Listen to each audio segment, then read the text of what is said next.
Bring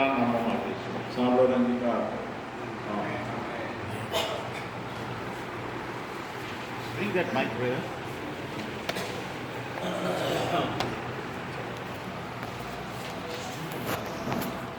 Now I want to introduce our speaker, Dr. Stephen Manley. He is from Tennessee, United States of America. He has a ministry called Crossstyle Ministry. So he has a church and he has worldwide teaching ministry. And they have written books also. And they have rehabilitation centers there. They will take people released from the prisons and they will train them in computers and the Bible and all, and give them placements, give them jobs. They have Bible training center there. So I had visited Tennessee and met him there and seen their work there at Crossstyle Mission Center in Tennessee. So last year also he came to teach us in the 4 months training online. Okay, so we welcome you, Stephen Manley. So let everybody say hi. Hi. He's stuck in, I think his video is stuck. Is it? Is his video is stuck?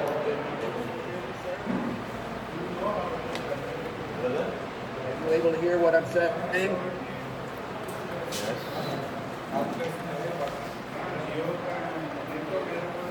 He's saying his video is stuck. Well, I guess we are not employed.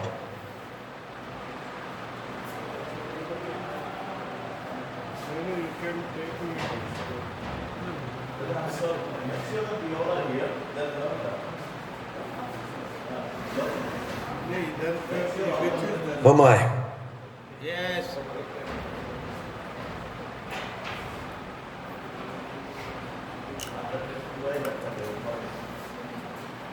To the speaker.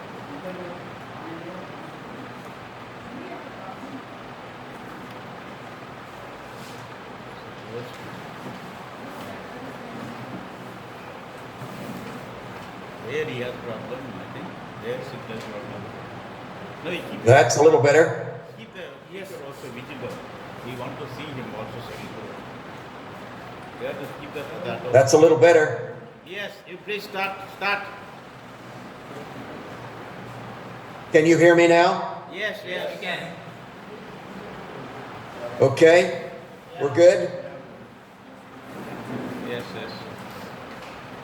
It should be brighter, brother. Yes. You put up that light, brother. Yeah.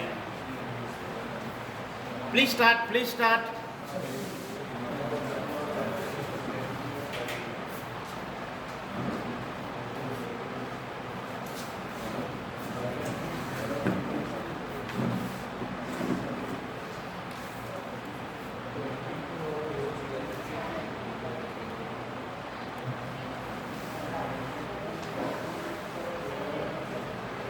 Okay, can you hear me? Yes. We're looking. Yes. Okay, good. I'm so thrilled to be with you. I know it's you've had a long day. I wish I could have been in all of this conference with you. And I'm rejoicing in the opportunity of being with you in this evening hour. For me, it's morning, so I'm just getting started in my day. I wanted you to turn to Acts chapter 1 in the Bible, if you would, Acts chapter 1. And the last time I had the privilege of having a class with some of you, we dealt with this same passage. I want to go a little further and this time deal with another subject, which is biblical ministry. So we're going to be talking about biblical ministry. Acts chapter 1, verse 15, down through the end of the chapter. We're not going to take time to read it all. It's down to the end of, it's verse 26. So Acts chapter 1, verse 15 through verse 26. This section, of course, is an amazing section. You realize the setting of it, of what is taking place. Jesus has been resurrected from the dead, so the crucifixion resurrection has taken place. And then we have the beginning of Acts chapter 1, and that is the fact that Jesus has come to have resurrection appearance with his disciples. And according to the verse 3, we are seeing that he has actually been with them for 40 days. So there was a 40-day resurrection appearance that is going on in our passage in Acts chapter 1. And after the 40 days, of course, he ascends, gives them instructions, and ascends. So this was a 40-day seminar where he's revealing himself, and they come out of that seminar, out of that time with him for 40 days, absolutely convinced he is resurrected from the dead. There was no way to persuade them otherwise, because they had experienced it. And after the 40 days, he ascended, of course, to the right hand of the Father, and they were waiting in Jerusalem for the outpouring of the Holy Spirit, which would take place in Acts chapter 2, verse 1 through 4, where Jesus, the Spirit of Jesus, the Jesus who ascended, would now come and descend to literally fill them with himself. And so the reality of Christ, the physical Jesus from the outside, has now become the reality of the Christ inside. And they are absolutely moved by them. And all of the book of Acts flows out of the power of the Spirit that has come to live within them. In between that time, when they are in Jerusalem waiting for the outpouring of the Spirit, they are, according to Luke, the end of Luke's gospel, they are in the temple. They are rejoicing and praising God and witnessing and telling of the resurrection of Jesus. And they are in the faces of the leadership of Israel, saying, we win, you lose, Jesus is raised from the dead. And as that is all taking place during that probably about 7 to 10 days that they are waiting in Jerusalem for the outpouring of the Spirit, Pentecost, to take place, they have this meeting. Now, the meeting is actually the first recorded business meeting of the early church that we have. And these are the minutes. And there are 120 of them, you'll note in verse 15. In those days, Peter stood up among the brethren. The company of persons was in all about 120. And he said this. So Peter is kind of emceeing the meeting, and he is addressing the crowd of 120. And the issue at hand is to replace Judas. Judas, you know, by this time, as Luke is going to describe to us, he is dead, he has hanged himself, and he is gone. So the issue of Judas and his life, that's over. Now the issue for the early disciples in this upper room scene is we need to replace Judas. Peter is going to base this on two things. One is the fact that they've been into prayer in verse 14, and the other is the fact of the Scriptures. And there is given to us a bold statement in verse 16 as Peter begins to conduct the meeting.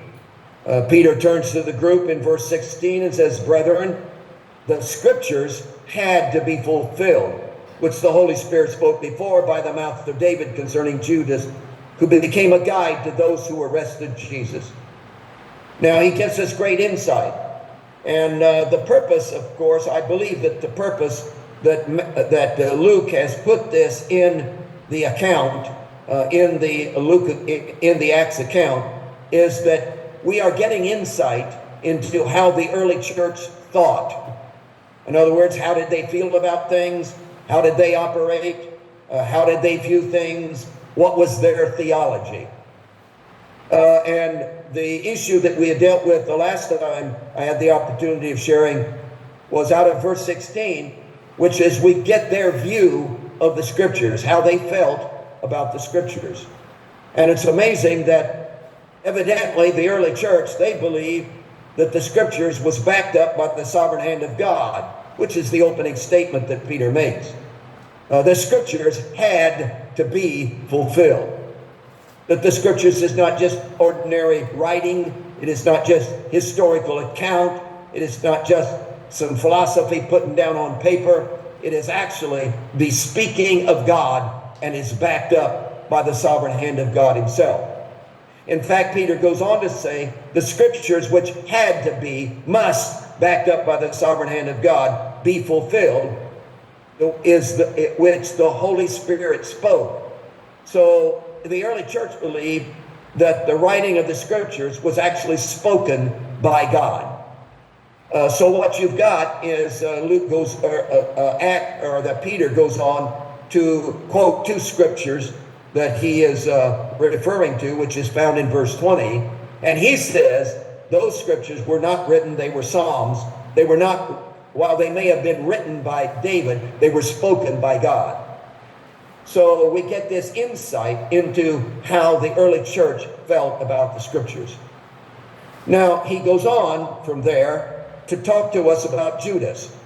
And you'll note at the end of verse 16, he says, the scriptures was concerning Judas, who became a guide to those who arrested Jesus.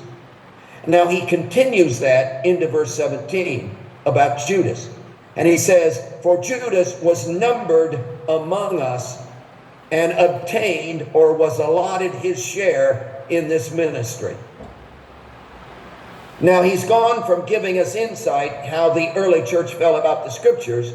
Now he's come to give us insight into how the early church considered the issue of ministry. So we're getting a view of biblical ministry here. When you look at the the end of verse 16 and verse 17, you will notice that he's setting up a contrast, if you please. On the one side, he is painting a picture of how Judas treated Jesus. And on the other side, he's painting a picture of how Jesus treated Judas. So we're getting a contrasting picture of what is going on in the life of Judas and what is going on in the life of Jesus concerning each other. Now you'll notice he says, he begins with how Judas treated Jesus. And here is how he described it. He says that Judas became a guide to those who arrested Jesus. This is how Jesus treated Judas. This is how Judas treated Jesus. He became a guide to those who arrested Jesus. Now I want to spend a little time analyzing that so you'll get the picture of what's really going on here. He doesn't describe what Judas did in terms of 30 pieces of silver, the betrayal issue. He doesn't paint the picture of the Garden of Gethsemane. He doesn't give the issue of the kiss of betrayal and all the kinds of things that Judas participated in betraying Jesus. He simply reaches out and wraps it all together, and he does it by a simple fact of calling him a guide to those who arrested Jesus.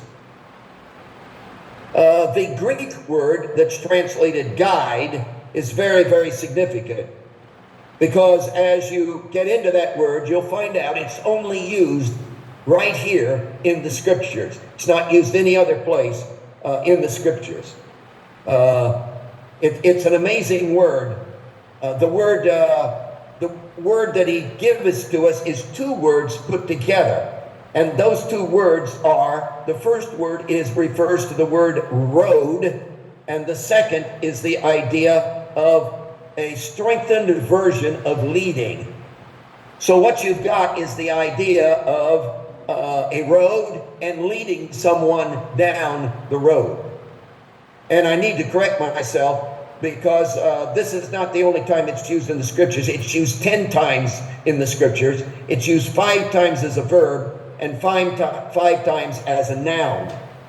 And in each case, we could walk through those 10 times, which we will not because we won't have time. But you will find that there is a relational involvement. So this word guide, as he's giving it to us in verse 16, literally has the idea of relationship. So Judas is not just guiding those who arrested Jesus, he is literally establishing some kind of relationship with them. And as you visualize this word, I want you to visualize it in terms of the idea of wrapping your arm around someone, grabbing a hold of them by the hand or the arm, and actually leading them down the road. So this idea of guide is not he pointed them in the right direction or he gave them instruction. It's certainly not the idea of transport, where you back your trailer up or your truck up and you put something in the back of the truck and you cart it down to another place and then you unload it. It wasn't that kind of issue. That is not the kind of issue he is suggesting. He is suggesting the idea of intimate involvement and of a relationship involvement that is beyond just giving instruction or drawing a map. So he's telling us that Judas has actually wrapped his arm around the leadership of Israel and is actually walking them through the process of how to arrest Jesus. And it's a very strong relational term. One of the places that this word is used for us is in the Gospel of John, chapter 16, verse 13.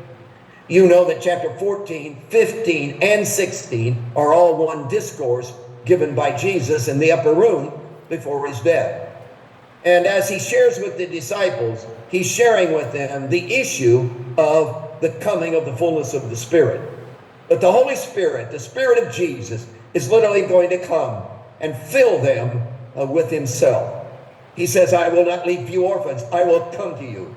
I'm going to send you another helper. It is to your advantage that I go away, because if I do not go away, the Spirit of God will not come and be within you. See, the disciples could not fathom how they could live possibly without Jesus. And yet he kept talking about dying and going away, and they're all upset. And Jesus calms them down and says, guys, it's going to be okay, because what's going to come is going to be even greater than my physical presence with you. See, here I am in physically with you, and I can only view you as from where I am. But what's going to happen is I'm going to go away, and the Spirit of God is going to come, and he's literally going to be in you, and it will be in you for everybody, so that I will not be able to just deal with one person or a group of people. I will be with every person everywhere through the Spirit of God, so that the very Spirit of Jesus would literally indwell us. Now, as he begins to develop that in chapter 16, verse 13, he says, when the Spirit of Jesus comes to live within you, you know what he's going to do? He's going to guide you into all truth. That's this word. It's a relational term again. He's not just going to give you a book. He's not going to just give you instruction. He's not just going to tell you where to go or what to do. The Spirit of Jesus is literally going to come and literally indwell you, and he's literally going to wrap his arm around your insides, and he's literally going to systematically lead you and guide you into truth itself. It's a causative statement or phrase. In other words, he's going to cause you to know the truth. In other words, there is no way you cannot know the truth unless you want to. If you don't want to know the truth, hey, do your own thing.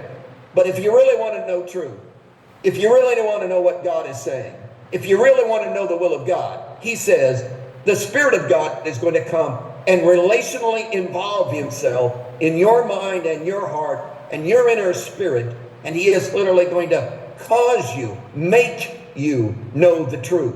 So there's absolutely no way to go astray. There's no way to get sidetracked. There's no way to come up at the end and say, oh, I missed it.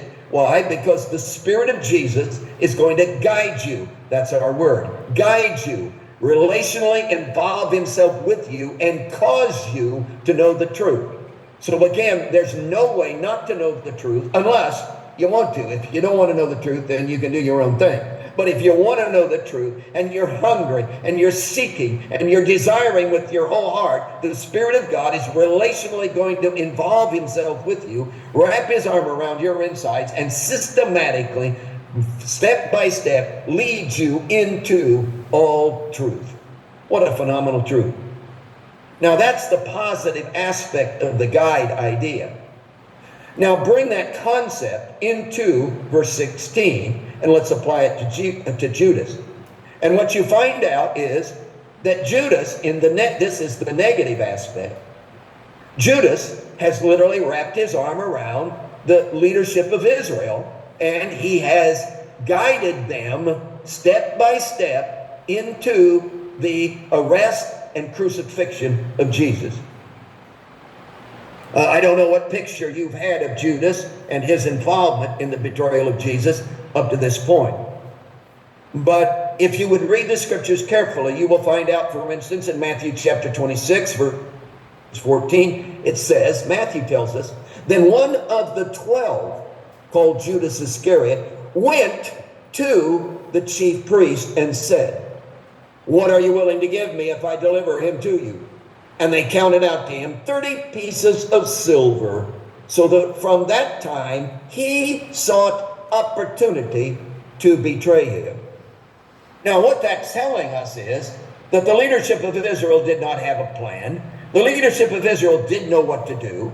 They had determined that they wanted to kill Jesus and wanted to crucify him. They had a meeting and they decided that we'll not do it during the feast day, the feast of Passover, because there's too big of a crowd here. So they had decided to push it aside. They didn't know how to get it done. They didn't know what to do. And what happened was Judas, who one day was sitting in his room, got up out of his room, walked down the street, banged on the door of the high priest, and looked him right in the eye and said, hey, what will you give me if I turn him over to you? And they gave him 30 pieces of silver, and Judas began to plot how he was going to help the leadership of Israel destroy the person called Jesus. They didn't have a plan. Judas came up with a plan. Judas came up with the idea of the kiss of betrayal. Judas came up with the idea of the Garden of Gethsemane. Judas came up with the idea of trapping Jesus in that hour. Judas, this whole thing was Judas, not the leadership of Israel. Judas instigated this. Judas initiated this. Judas pulled this off. Judas guided them through this whole thing. Now, that's what Luke is telling us right here in this passage, and Peter is relating to us what was going on. Now, the significant thing is that while Judas wrapped his arm around the leadership of Israel and became a guide, a relational guide to walk them through the betrayal of Jesus, the scriptures also relates to us that Judas had a guide, and of course was the devil himself.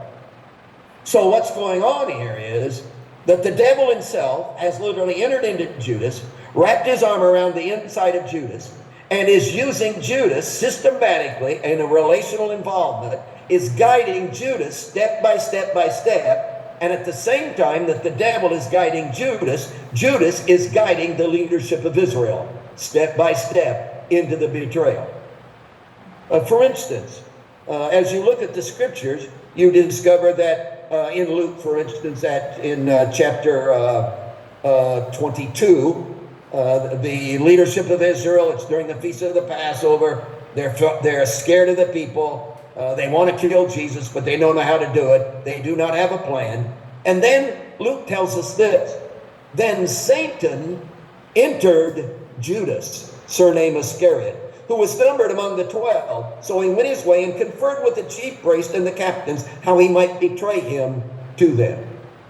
So the Bible tells us distinctly that the devil, Satan, entered into Judas and began to guide him as Judas began to guide the leadership of Israel. In fact, that's given to us again in John chapter 13, verse 2. It says, and supper being ended, the devil having already put into the heart of Judas Iscariot, Simon's son, to betray him. As they were lounging, at the Last Supper, the disciples, Jesus was sharing with them that one of them was going to betray him. And each one was asking, Lord, is it I? Am I the one? How could it be? Which one will it be? Here's what happened. Jesus answered and said, it is he to whom I shall give a piece of bread when I dip it.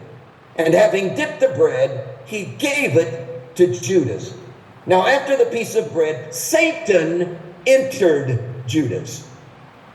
So what you've got going on is, in this guide concept that is being given to us in verse 16, is a relational idea. And he's telling us that Judas over here is literally filled with the devil. The devil has entered into a relationship with Judas, wrapped his arm around him, and is systematically guiding Judas, who at the same time has wrapped his arm around the leadership of Israel and is systematically guiding the leadership of Israel into the betrayal. Now there's the picture of how Judas treated Jesus. Now, if you've grasped that, he says, let's now look at how Jesus treated Judas. So the contrast. Over here is how Judas treated Jesus. Now let's look at how Jesus treated Judas. And here's what he says, verse 17. He was numbered among us and obtained his share in this ministry. That's phenomenal. If you look carefully at the word, he was numbered. That's a very significant word. Now, that's the word that's only used one time in the scriptures. You don't find that Greek word anyplace else in the scriptures. It's like God told Luke, I'm reserving that especially for you to put right here in this verse because I want to say something very, very, very significant. He was numbered. It's a very significant word. It has the idea, of course, of being included. He was numbered among us. So it's an inclusion kind of word. It has the idea of actually being in, of actually being included, of actually being a member. Not on the outside, not on probation, not showing up once in a while, but actually joining the group himself. Now you realize that this was true with Jesus and Judas. You realize that in every list you find in the scriptures, in the gospels, the list of apostles as they were chosen, you realize that in every single list, Judas is included. So he's there. You realize that in the choosing of the apostles by Jesus, that Judas was chosen just like all the rest. It's interesting to take the gospel accounts and begin to walk through and try to link together the method and the ways in which Jesus chose the disciples. And of course, you've got the Matthew idea where he went to his table. He was a tax collector and called him. You've got Jesus going to Peter, James, and John, and they're fishing and talking to them while they were fishing. But Luke gives us an overall picture of how this took place. And Luke, in the Gospel of Luke, says that Jesus went and prayed all night. And as he prayed all night, he came back early in the morning, and he had in his hand, as it were, a piece of paper with 12 names on it. Names that he had gotten from the Father and from prayer.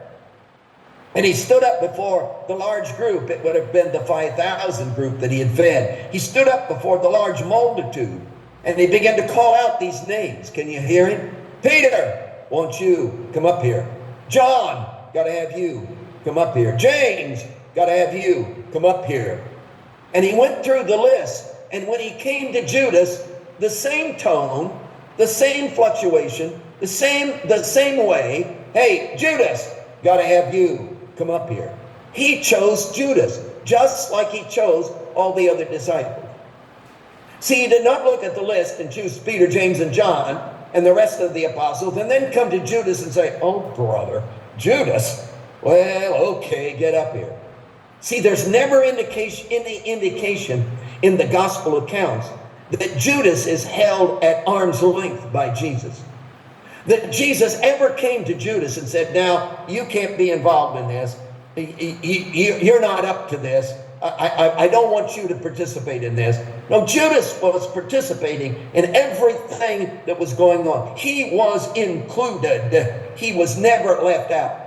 He was in all of the ministry. You know that in Matthew chapter 10, when Jesus divides the disciples up into pairs and sends them out to minister so that he can expand his ministry, and they went out to cast out demons and do miracles, that Jesus reached inside of himself and took something of the Spirit that he had within him and transferred it to his disciples, that Judas was involved in that. That Judas received that power. That Judas went out and ministered. That Judas conquered devils. That the Spirit of God through Judas literally conquered the demons. Judas did miracles. Judas was included in the ministry. Judas had the front row seat on the Sermon on the Mount. He was there. Judas was in on all the interpretations of the parables of Judas. Judas was never excluded. Judas was always included. In fact, you know from the reading of the scriptures that Judas was even the treasurer of the group. So he was an officer receiving responsibility in the 12 apostle group. So there's no indication. See, that's what he's saying here. That if you want to know how Jesus felt about Judas, he included him. He wrapped his arm around him. He brought him in. That Judas had ministry responsibility. That Judas was treated just like all the other apostles. That Judas was in. Judas was numbered among us. Now he expands that idea in how Jesus treated Judas.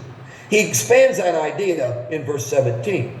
And he says not only was Judas included in the group and was never on probation or set aside or pushed out, he was always included by Jesus.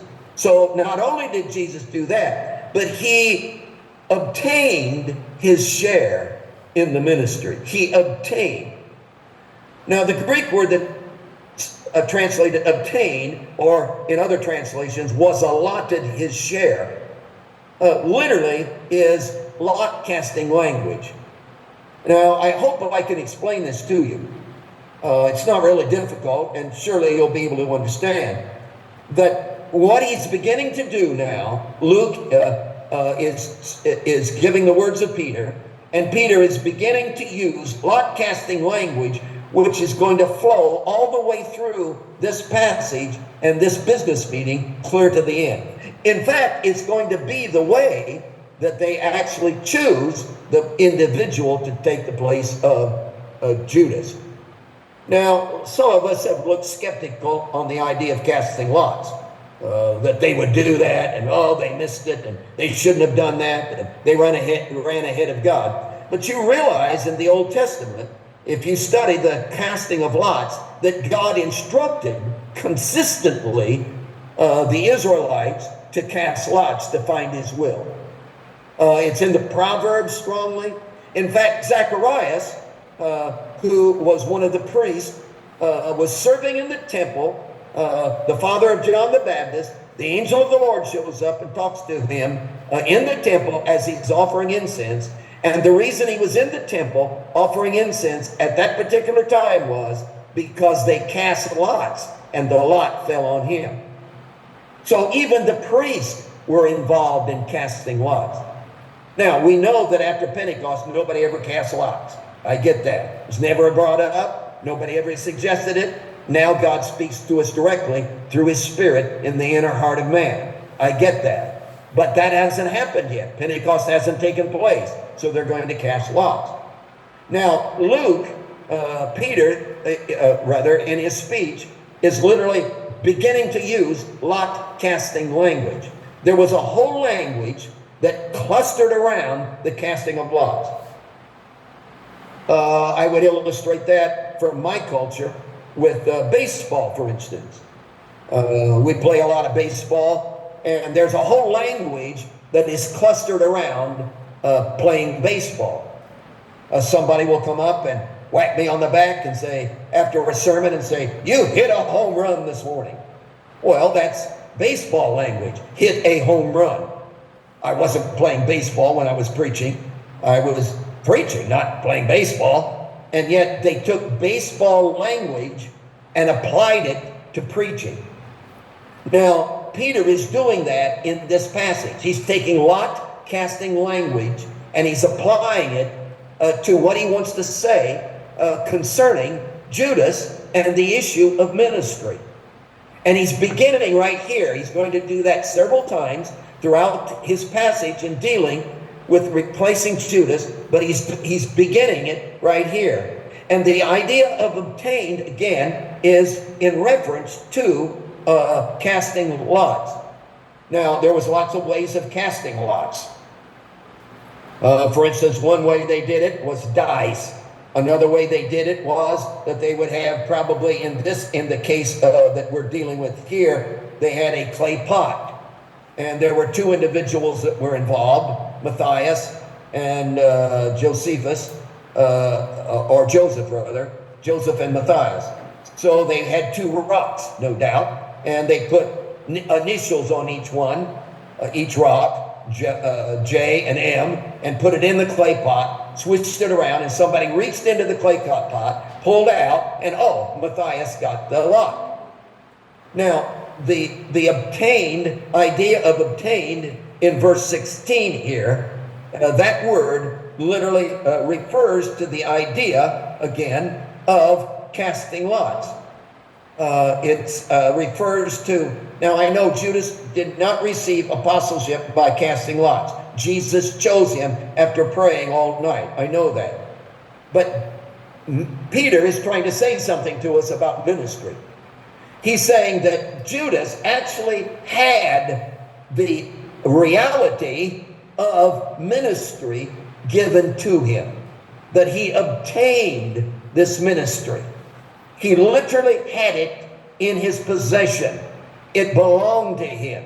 See, he was not only included in the 12, but he had actually received the assignment of apostleship ministry. It was actually his. That has phenomenal ramifications for us. And I realize that you probably already have established this in your own life and know this in the deep of your heart. But it has phenomenal ramifications.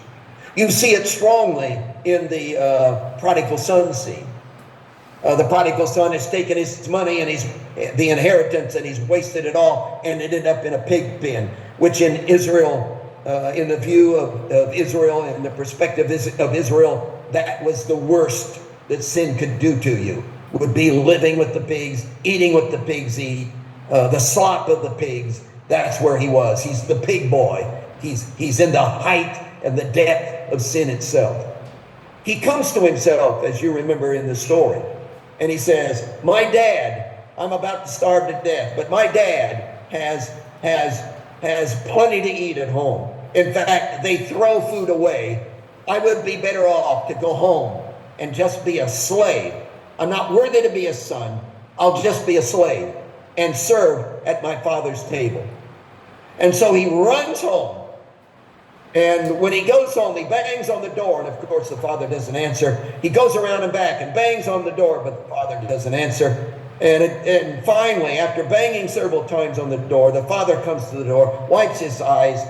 He's probably had a nap. And he said, son, I didn't know you were coming. I wasn't expecting you. You should have called. No, that's not the story, is it? What is the story of the prodigal son? He runs home, and the father is watching for him from the front porch. Father runs down the road, embraces him, and says, son, it's all yours. We're prepared for you. Here's the robe. Put it around your shoulders. I just got it from the dry cleaners. It's fresh. Put it around your shoulder. Here's the ring. It just came back from the jeweler's. We had it cleaned. Put it on your finger. Hey, your room, we just dusted it down. We do it every day. We put out fresh linens for you. Everything's ready for you. Come on, son. Your place is here. See, Judas had a place. It was his. God has a place for you. He's not preparing a place for you. He has a place for you.